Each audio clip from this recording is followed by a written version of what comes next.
Today, we're gonna look at why do people are still really poor, and especially how to keep being poor. Now, we're gonna look at what kills your wealth. So now, imagine your $100 bill is now worthless. Now, what is more than a year ago? So the average American now is having a hard time to make ends meet. If you think about it, you can crank that into inflation and politicians on top of wealth killers that result in everyday spending, such as you got your first one, car loan. So car loans usually is not for business. Car loans can be a wealth killer in this case, especially a car that is way off the average American's monthly pay, such as a BMW or a Tesla. Well, that is because depreciation for cars is very steep. So for example, the average new car costs about $30,000. But the second you drive it off the lot, that odometer goes from 0 to 1. Now in this case, the car loses on average a value of 10% of its value. So now imagine taking $3,000 out of your bank account and just burning it in this case. The majority of vehicles depreciate throughout their life cycle, with a few exceptions where vehicles actually appreciate. That is really rare in this case. So now, the rate of depreciation may depend on what type of car it is in this case. In some cases, the amount you are still owing is higher than the market value of the car, which applies to most cars. And especially like most people, they drive a daily driver, so this will apply in their case. Now break it down to the next thing you have to deal with when owning a car is credit risk.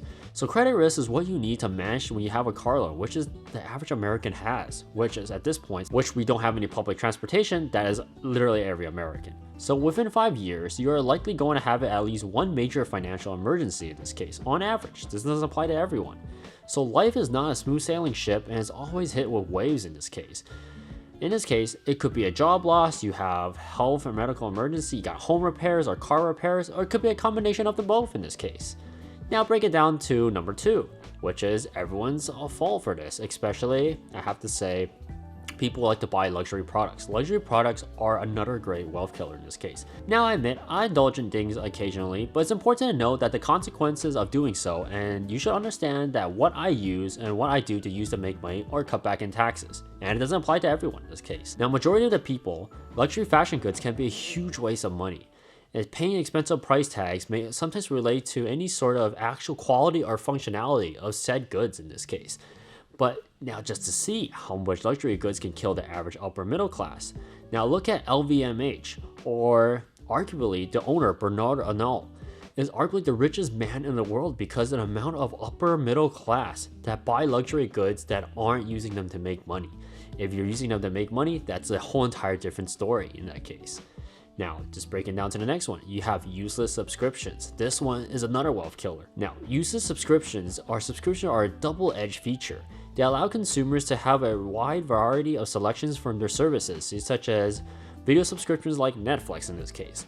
They're allowing consumers to enjoy a wide variety of category of entertainment, but however, this becomes a detriment to your finances if you are underusing it, or even worse. This, I'm pretty sure this applies to everyone, or not using it at all. So make sure you check your bank statements to find subscriptions that you have auto-subscribed to, and do not waste your money if you are not using them. Now, you could lose hundreds or maybe even thousands each month due to useless subscriptions, especially if you are the type of person to not use a lot of services. Subscriptions such as you got Netflix, you got Disney Plus, you got YouTube Premium, then you got Amazon Prime membership, and many others. Adding on to this, many people love to take advantage of a 30-day free trials, but to forget to cancel them afterward, and this is how they get you. So because these companies use this tactic to rely on consumers' carelessness to charge them extra once they forget to cancel. Has this ever happened to you? Because personally, it has happened to me. So to solve this issue, make sure you review your credit card statements and ask yourself, do you have any underused subscriptions or subscriptions you could live without? Like for example, YouTube Premium, I can live without that easily because, thanks to ad blocker. But Amazon Prime, that's a different story. If you use Amazon a lot, like me, for example, then that I cannot live without because that 2-day free shipping, or technically it's already paid for because of the monthly fees, I can't live without that. Now, the next one is a detrimental to your credit score, opening too many credit cards. Now, each time you open a credit card, it will affect your credit score in this case.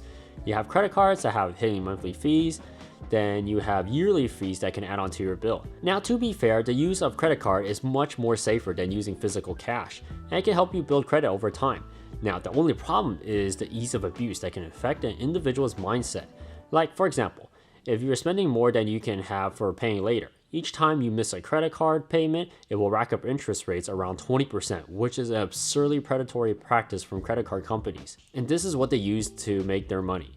So since there's not a lot of regulation or competition in that space, each person has to be wary of not to be overspending on credit cards because they have their uses in the modern world, but at the same time, companies will use that. Like basically, you make one mistake, they will punish you dearly for it in this case. So always pay off your credit card debt if you have any. Now, there's the next option. This one, I find it the most ridiculous one. It is called the buy now or pay later option. You ever see those on the website? Those are like crazy. Now, imagine you buy now, pay later service can be a wealth killer if you are really irresponsible with it. Honestly, I don't even know why it exists. But it lets you make like purchases immediately and pay over time with no interest. All sounds good and all, but now you think about it, who is this made for? This targets consumers' impatience and lack of financial literacy or any knowledge of their spending habits in this case. They've got this business model is basically a credit service that splits their transactions into smaller interest-free installments. Now, some providers charge late fees and may damage your credit score in this case. So my take on this type of system is even more predatory than credit cards because smaller transactions or amounts they get the most financially vulnerable individuals to buy products and services they might not need, or in this case, most likely if you need to finance it, you don't need it. So if they can afford it, then they will not be able to use a ridiculous payment method. You just straight or either pay out with cash or use a credit card. So why need to use this payment method? So this one I consider way more predatory than actual credit cards itself. Now the next one, this one, everyone talks about it, student loan debt. So student debt on degrees and degrees don't make enough income or any income at all, or a major reason why there are topics on why college is not the end all and be all in generating wealth. Now, students may find themselves taking a loan and when they end up paying a heavy debt to pay it off and unable to find a job in the competitive industry, leading to a life where you always need to work to pay off your debt as well as your daily needs in this case. But however, if you do need to take on a student loan debt for an industry that you're such as you're gonna do well in, or maybe you're gonna make money in, such as a doctor or engineering degree, it would be wise to do so and see through it as an investment in yourself and as a career for the future. And this is the best way to tackle student debts because if you have a repayment plan that fits your situation, then why not take it? Because it's basically based on every person's situation in this case. One person might have it different from the other. Now, if you get a bonus or a tax refund in this case, you should put that towards your debt as every small amount helps a little bit, even it's like $50 or $100 a month. So signing up for autopay will be a wise choice, or for people who forget to basically pay on time. So the last one, I consider this one is really detrimental, and especially to people who consider business credit cards, you can use that for eating out. I mean, if you know who I'm talking about, certain YouTubers like to advertise business credit cards, I'm talking about those. So constantly eating out, since everyone needs to eat to survive, this is essentially the top wealth killer for the average American. Now, however, splurging on expensive food and food products can easily rack up huge amounts of money in this case. Now consider yourself, if you're buying groceries or cooking at home, it will save you way more money per month on food. Now if you eat out and you try to rack off those credit card points or business points, and without actually owning a business that makes you money, that'd be a detrimental in your case. Now, what do you guys think below? Have I covered everything on the topic? Make sure you click the subscribe button, the like button. And if you guys have any more other questions, for example, maybe you decide to eat out a lot, maybe eat out with a lot of clients, maybe you got something like a 1099, then you should click on one of my videos down below or on top. And you can check out what you should do when you get a 1099. I'll see you guys in my next video. Have a great day.